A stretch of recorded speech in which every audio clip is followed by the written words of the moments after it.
My name is Elena Brooks. I'm 29 years old, and 18 months after my mother and stepfather threw me out with $1, I stood outside a bankruptcy auction listening to them discuss how cheaply they might buy back their restaurant. They had not seen me yet. Through the conference room door, I heard my stepfather assure his son that the attorney would accept their last-minute financing. Then he laughed and repeated the sentence he had used to keep me working 60-hour weeks without a paycheck. He's the owner. You're just the help. That sentence had once controlled my whole life. I had opened the restaurant at 5:30 each morning, fixed schedules, negotiated with suppliers, covered the grill, calmed angry customers, and closed after midnight while his son entertained friends at the bar. When I finally asked to be paid, my family called me selfish. When I refused one more unpaid shift, they changed the locks, set 2 bags on the porch, and pressed a single dollar into my palm as my severance. My mother watched from behind the window and did not open the door. Now the restaurant was bankrupt. The dining room chairs, equipment, name, and remaining lease were being sold together. Inside, my family believed the only qualified competing bidder was a restaurant group from Columbus. They did not know who had studied the court filings, secured financing, and placed the sealed bid that morning. The attorney broke the seal. The winning bidder and new owner is... I opened the door and walked into the room. My mother's hand flew to her mouth. My stepfather stopped breathing for a beat. His son's confident smile disappeared. Every one of them froze, mouths shut, as the attorney looked from the page to me and finished the announcement. CTA. Before I tell you the name he read aloud, and what my family did when they realized why I was there, tell me what time it is where you are, and where you're watching from. I want to see just how far Elena's story travels tonight. 18 months earlier, Caldwell's Grill was an 11-month-old roadside steakhouse outside Dayton. My stepfather, Grant Caldwell, had bought it and put his 26-year-old son Derek on the ownership papers. My mother, Linda, called it Grant's gift to the next generation. I was the generation expected to make it function. I had moved into their basement while Linda recovered from knee surgery and was finishing an associate degree in business administration at Sinclair Community College. Grant persuaded me to quit my bakery job because the restaurant needed a few weeks of family help. I could live rent-free, he said, and Derek would pay me once the grill became profitable. I believed him because Linda kept saying, "Just get us through opening year." More honestly, I felt I owed her. After my father died, she had worked 2 jobs to keep me in school, and that old debt rose whenever I considered leaving. The few weeks became 11 unpaid months. I arrived at 5:30 a.m. for deliveries, filled call-offs, worked the host or expo station, entered invoices, checked food cost, and rebuilt schedules. Derek changed to favor his friends. At night, I covered whoever had quit. Derek arrived around noon wearing a quarter zip embroidered with owner. He gave friends free burgers and bourbon, then handed me their glasses. If a guest praised the service, he accepted it. If a steak was late, he announced that his stepsister could not handle pressure. Grant checked the cameras from his phone and called if I sat for 5 minutes. But when Derek comped a $400 party, he called it marketing. One Saturday, Derek promised 18 friends dinner after closing. While I reopened the line with 1 cook, he drank with them. When 2 orders were delayed, he pointed at me in the dining room and said, "Sorry, folks, the help forgot how clocks work." People laughed. I smiled until I reached the walk-in cooler, then gripped a shelf so no one would see my hands shake. The next Monday, I placed a wage proposal on Grant's desk, $15 an hour, no back pay, and a defined schedule. Derek leaned against the door while Linda twisted her wedding ring. Grant slid the page back. "Derek is the owner. You're just the help. Your room and meals are your pay." When I mentioned his promise, he said startup promises were not contracts. Derek asked whether I planned to invoice my mother for raising me. Then Linda chose a side. "You don't know how ungrateful you sound. If you walk out, You are abandoning me and everything I sacrificed for you." Her words hurt more than Grant's because she knew which wound to press. I almost apologized. Then I remembered 11 months of deposits bearing every employee's name except mine. I folded the proposal. "I'll finish today. After that, I don't work here unless I'm paid." "Then you don't live under my roof," Grant answered. That night, I found a new lock and 2 trash bags on the porch containing 4 outfits, my laptop, toiletries, and my father's photograph. Everything else remained inside. Linda watched through the window, crying but motionless. Derek opened the door just enough to toss a folded bill at my shoes. "Your severance. $1. Grant threatened to call the police if I returned." Linda whispered, "Please don't make this harder." I put the bill inside my accounting notebook, carried the bags to my old Corolla, and looked back. Linda raised one hand but never touched the lock. "Would you demand the pay you earned and lose your roof? Or keep working for free to preserve a family that only felt peaceful when you stayed silent?" The first night, I slept beneath a grocery store's parking lot lights with $73 in checking, little gas, and the $1 bill I refused to spend. At 3, Linda texted, "If you apologize before breakfast, Grant may reconsider." She never asked whether I was safe. Anger lasted until sunrise. Shame arrived with daylight. I considered going back, not because Grant was right, but because humiliation can make a locked basement look like mercy. Instead, I showered at the college gym and applied at every nearby diner. Morning Bell hired me after its owner, Naomi Patel, watched me calm a customer whose online order had vanished. The wage was small, but the tips were real and every minute appeared on a pay stub. I worked breakfast, attended 2 evening classes, and closed at a hotel grill 3 nights a week. After 12 days in the Corolla, an accounting classmate, Tasha, rented me her couch for $200 a month. It felt luxurious because the front door locked from the inside. My routine was swollen feet, laundromat dinners, and homework between shifts. I opened a secured card through Right Pat Credit Union, automated $20 from each paycheck into savings, and obtained an emergency completion grant. More important, I studied systems. Naomi showed me how a 3% change in waste could decide survival. I learned food cost variance, par levels, and scheduling around sales rather than ego. She paid me to rebuild her inventory workbook. For the first time, someone treated my ability as work instead of family duty. Meanwhile, Caldwell's began failing where I had held it together. A cook texted that Derek had missed produce orders. A vendor called my number about a past due invoice. I removed myself from the account. Then came reviews. 90-minute waits. One server covering the room. Ribs changing weekly. Each update brought guilty satisfaction, then fear that enjoying their trouble made me like them. 4 months later, Linda called from an unknown number. She began with, "Your mother misses you," then asked where I had saved the vendor pricing sheet. I offered to release business documents after they paid my withheld wages. "So this is revenge," she said. "No, this is a boundary." She warned that Derek was sensitive to public failure. No one had considered my sensitivity to public humiliation. Still, I cried after the call. Missing my mother did not mean she was safe, and knowing that did not make missing her stop. At month 7, my body collected the bill. Feverish during a double shift, I dropped a tray because my hands stopped cooperating. Naomi found me behind Morning Bell and ordered me home with 2 paid days. "Rest is maintenance," she said. "Equipment breaks when owners ignore it. People do too." That night, I drafted an email withdrawing from school. Then I saw the dollar inside my accounting notebook. Derek meant it as proof my labor was worthless. I decided it would mark the last time anyone else priced my life.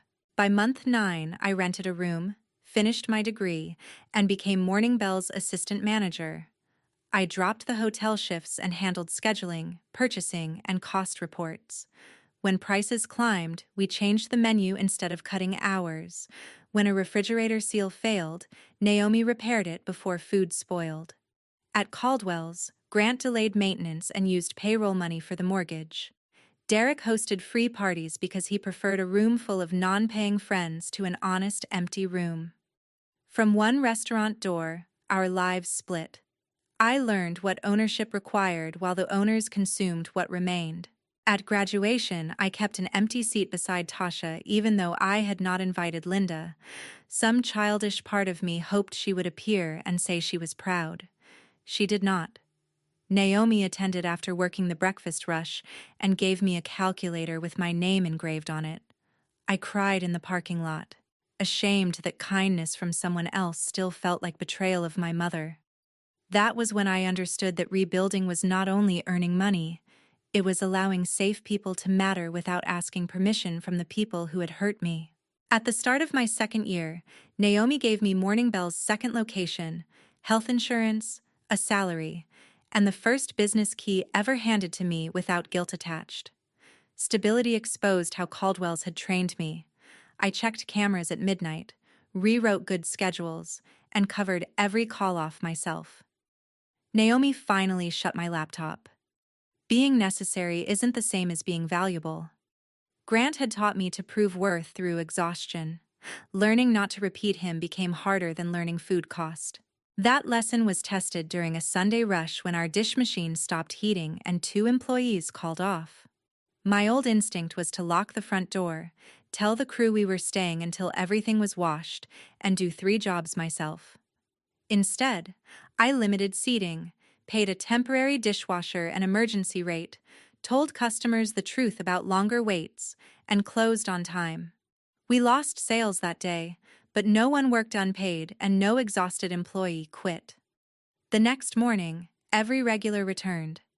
I began to understand that competent management did not mean preventing every loss. Sometimes it meant choosing the loss that did not break your people. I also faced an uglier truth.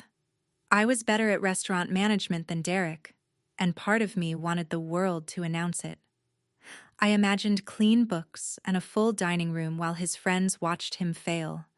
The fantasy embarrassed me. A counselor asked, "Do you want to build a good life, or force them to witness it?" I had no honest answer. Revenge and ambition can wear the same uniform from a distance. A regional hospitality company then offered me $8,000 more for weekday office work. The recruiter described predictable hours, paid holidays, and no emergency calls from a kitchen. After years of instability, the offer looked like proof that I had finally escaped. I even signed the preliminary background check form.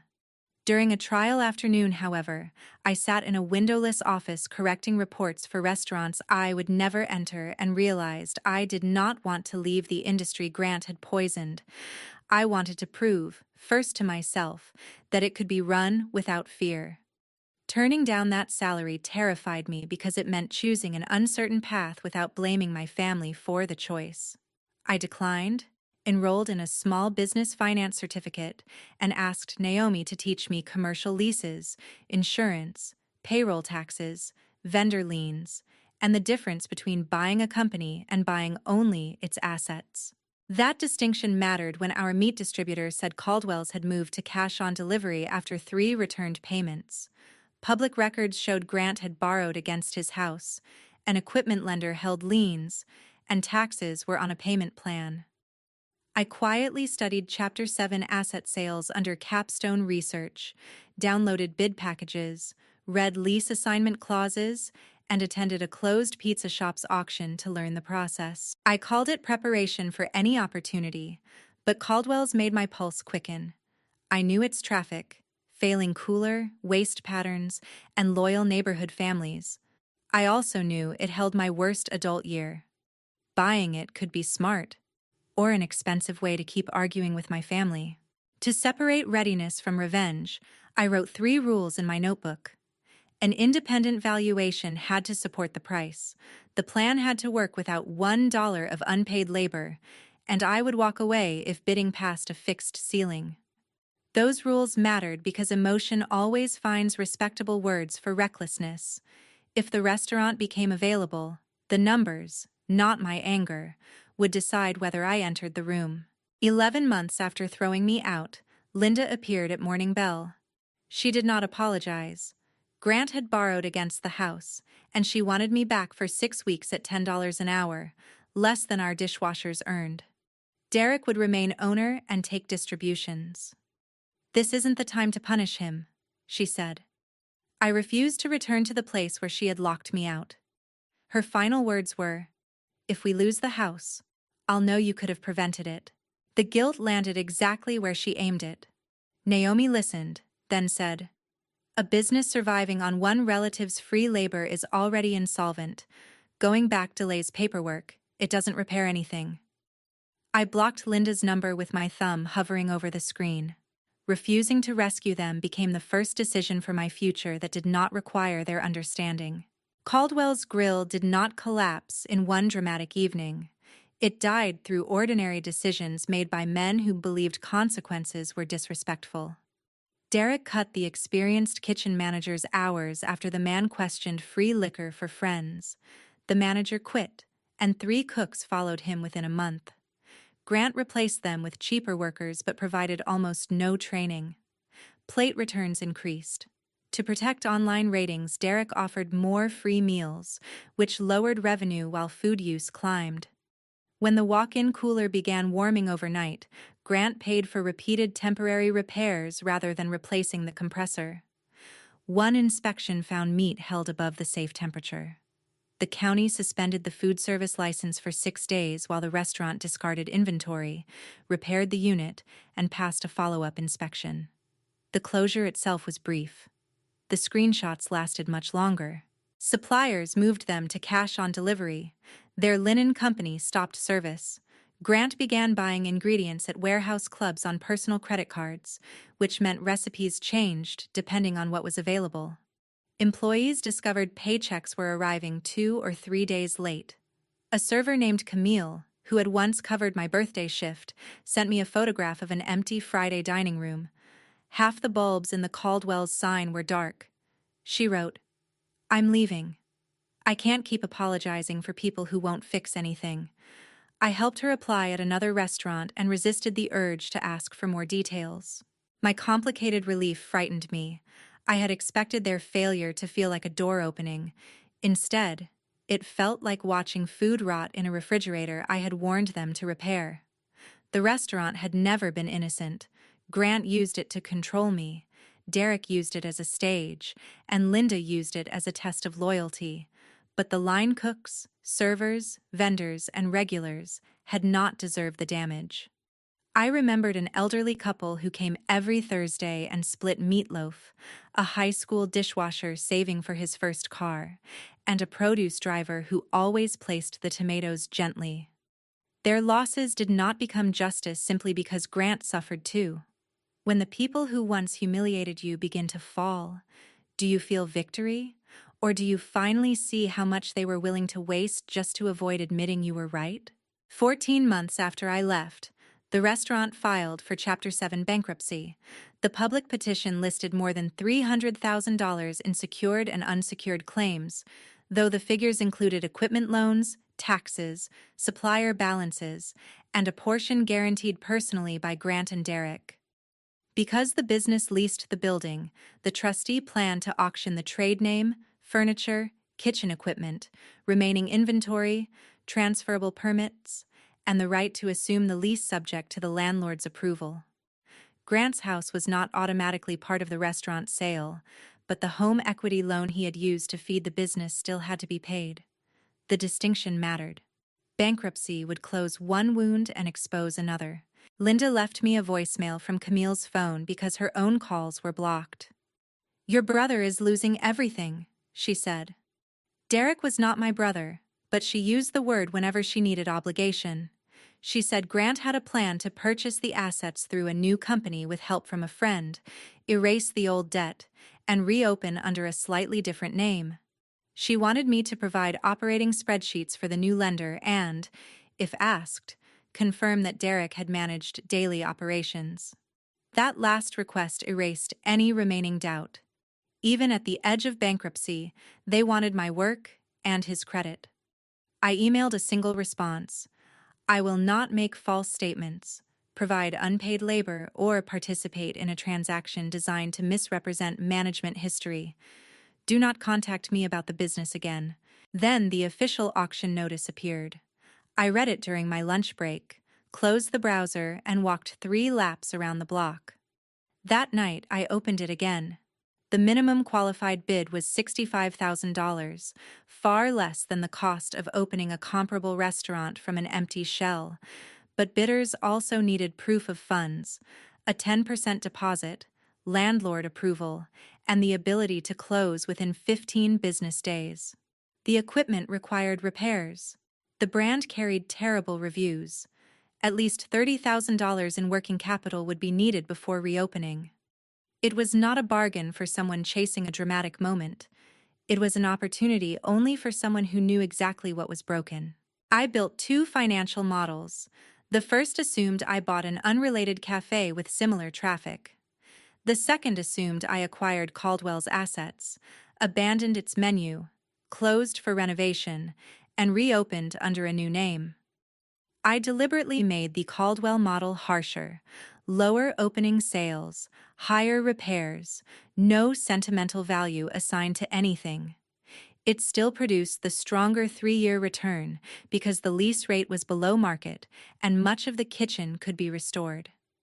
I hated that the answer was rational.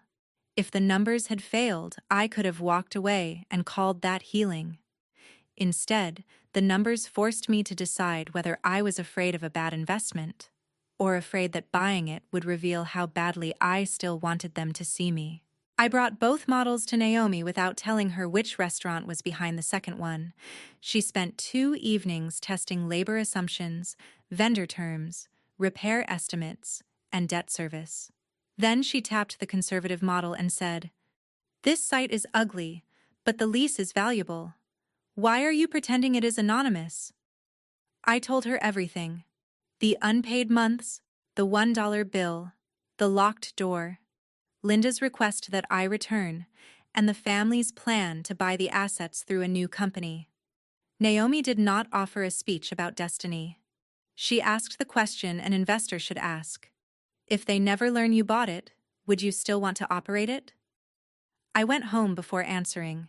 The next morning, I drove past the dark restaurant and saw what it could become: a shorter menu, written tip policy, predictable schedules, and no unpaid family help.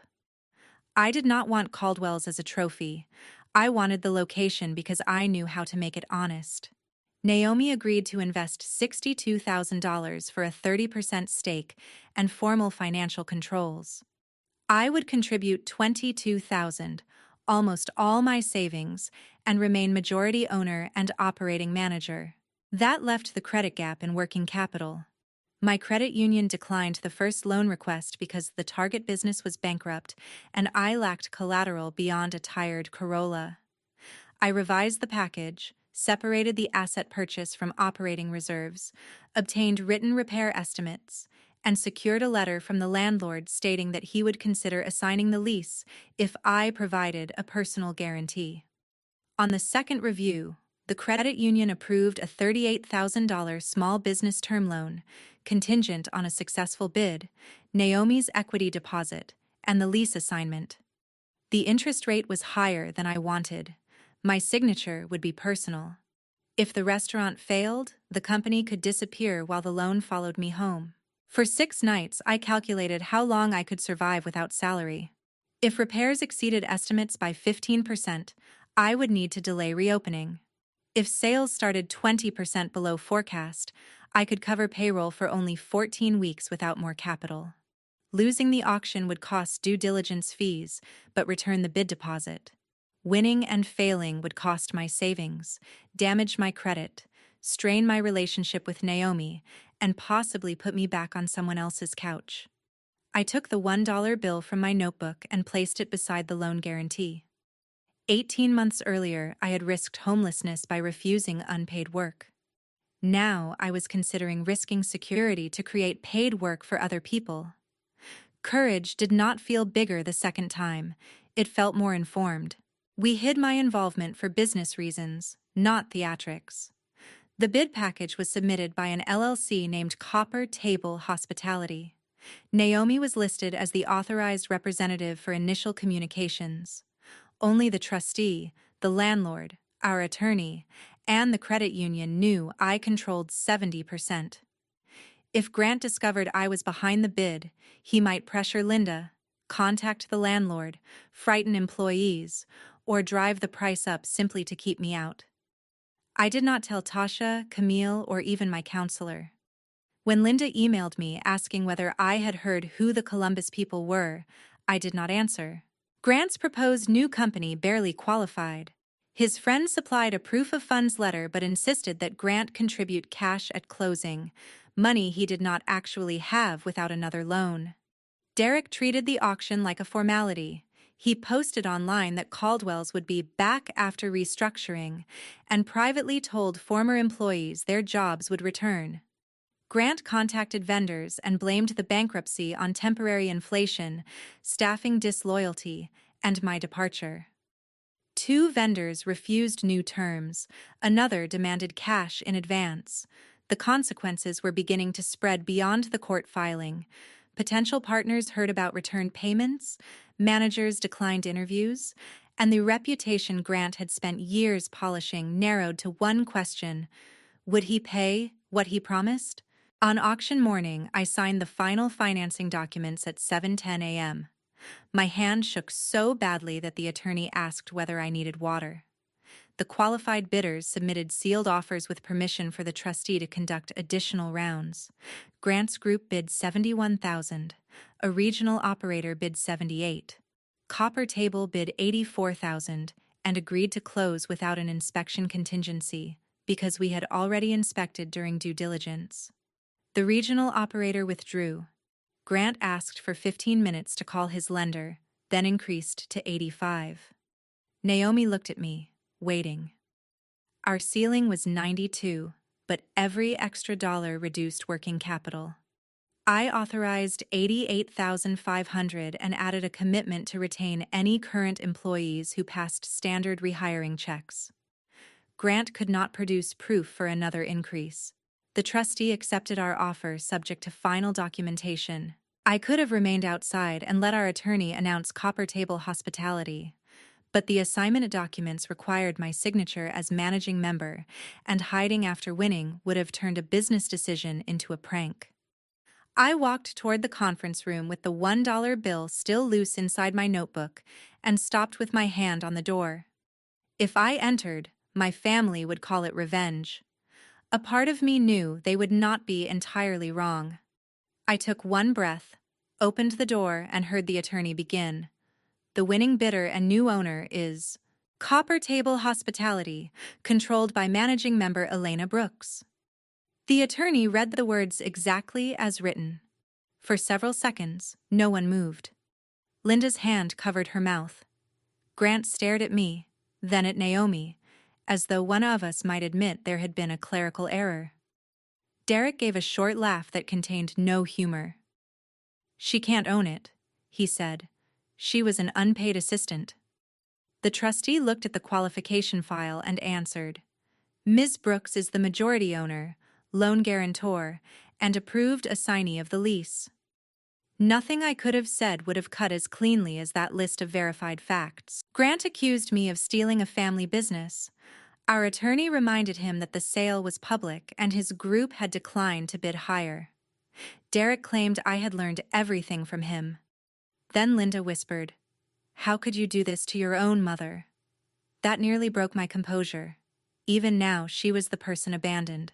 I said only, "I wasn't just the help. I was the work you refused to value." Then I asked where to sign. I gave no speech, demanded no apology, and never showed Linda the dollar. We still had to close, repair the kitchen, and answer employees waiting to learn whether they could pay rent. Their shock was not the finish line. It was 1 minute inside a much larger responsibility. Outside, my hands shook so hard I could not unlock my phone. The tears held the night in my car. Linda behind the window, and 11 unpaid months. Naomi waited until I could breathe. "Do you regret it?" she asked. "I don't know yet." Victory is simple only from the audience. Inside the person living it, relief and grief can occupy the same chair. The price did not end with the restaurant. Grant's home equity loan remained, so he and Linda sold the house before foreclosure and moved into a small Kettering apartment. Linda took a part-time grocery deli job. I did not celebrate that. Honest work was never humiliation. What hurt her was discovering that Grant blamed her for helping Derek, while Derek blamed them for making him owner before he was ready. Derek's friends vanished with the free drinks. Management applications failed after reference checks exposed late payroll and the license suspension, and he eventually took hourly work at a chain. Grant approached 2 restaurant ventures. One partner withdrew after reviewing the bankruptcy, while the other offered only a salaried role with no control over funds. Their names were not damaged by gossip from me, but by documents they signed and bills they did not pay. Within a year, Linda and Grant separated. In a letter, she admitted she had turned my gratitude into a debt I could never repay. When she stood behind the window, she expected me to return by morning and submit. She apologized, then asked for rent help. I sent county assistance information and said I might attend counseling someday, but would not become her financial safety net. Compassion did not require restoring the arrangement that harmed me. We closed for 7 weeks, repaired the cooler, cleaned the kitchen, shortened the menu, and removed the Caldwell's sign. I renamed it the Copper Table because copper changes under pressure without losing strength. Camille returned as service manager. The former kitchen manager became chef with real authority. Every job had written pay, hours, meal policy, and reporting rules. Naomi reviewed my financial controls too. No relative received an unearned title, and no one worked off the clock. Opening week was messy. The dishwasher failed, ticket times collapsed, and a reviewer accused us of disguising Caldwell's. I answered that ownership, management, menu, and employment practices had changed. By month 4, sales beat the conservative forecast. By month 9, we restored the repair reserve. On the anniversary, I framed the dollar in the back office under a brass plate, the last unpaid dollar. Derek visited once and asked whether I had bought the place to humiliate him. At first, part of me wanted you to see it, I admitted. But I couldn't run a business for years to punish you for one moment. You taught me what ownership is not. I did not forgive him. I simply stopped needing him to suffer for me to feel free. I once thought revenge meant returning their powerlessness. The real victory was that their definition of my value no longer directed my decisions. I kept the location, not their name. I preserved the dollar, but stopped living inside its moment. Family labor deserves wages. Gratitude is not an employment contract. Love that demands silence, poverty, or obedience is control wearing a familiar face. So tell me this. If you bought the very place that had once been used to make you feel small, would you keep it as proof of what you survived? Or sell it so you could finally let the past go? I chose a third option. I kept the business, changed what it meant, and made sure no one who worked for me would ever be told they were just the help again. We hope the story brought you emotion, suspense, and a useful lesson. This fictional narrative was created only for dramatic storytelling and educational value. We hope it reminds you that living does not mean you never cared. Sometimes it means you cared for a long time, tried enough, hurt enough, and finally decided your own heart deserved care too.